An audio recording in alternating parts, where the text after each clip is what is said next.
There are some key phrases, some key terms, distinctions, a lens through which we really view not only the Bible, but the world and ourselves. And one of those key touchstones is the distinction between the law and the gospel. This law and gospel distinction makes a great model for people to understand how to read the Bible and how to think about their faith and how to listen to sermons. I think the law often in Christianity can be misused as a sort of strong motivational tool where you try to use all of these really fancy and elaborate intellectual constructs to turn the law into a guide to life. So many examples of how the law plays out, the sort of thou shalt and thou shalt nots, not only you encounter in Scripture, but in your own life. We are sort of trying to act on the reader, and by taking the law seriously, to really show how desperately in trouble and in need of help the human condition is, and to thus sort of prepare the way for looking for help outside of yourself. It's almost impossible not to be completely brought to your knees by it.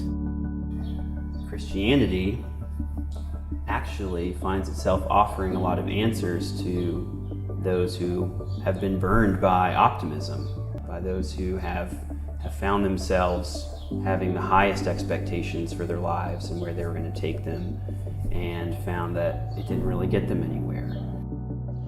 But instances of grace and the sort of how the pictures, the echoes we get of the historic gospel in our everyday lives, those are much rarer. And when they happen, they tend to be life-altering and really inspirational and wonderful, tear-inducing, surprising. The grace of God is the louder voice, and that voice covers our failure. Knowing that distinction, I think for me or for anyone, helps folks see that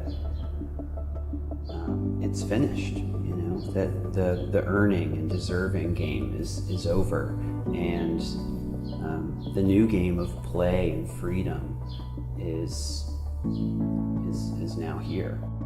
Three of us met at a coffee shop in Charlottesville,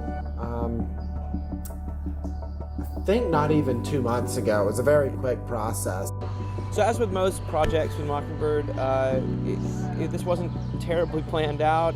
As much as we want to be the sort of organization that's doing all sorts of cultural coverage, we've also needed something to give people if they were just learning about Mockingbird and found it intriguing, but were wondering, what's behind this? What are we talking about here? I think it was time for us to revisit some of our first principles in a way that was accessible and exciting, and was able to incorporate some of the things we'd learned about communication, how we like to do what we do.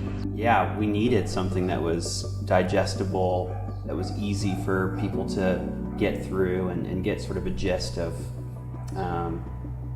the concepts that we're talking about. We also wanted to make it brief. We wanted to make it short. There's so many works of theology and works about religion that are lengthy and where everything is heavily qualified and hedged. We weren't writing for that audience. We wanted to write for a broader audience, and we wanted it to be short. We wanted it to be something someone actually could pick up and theoretically read in an afternoon.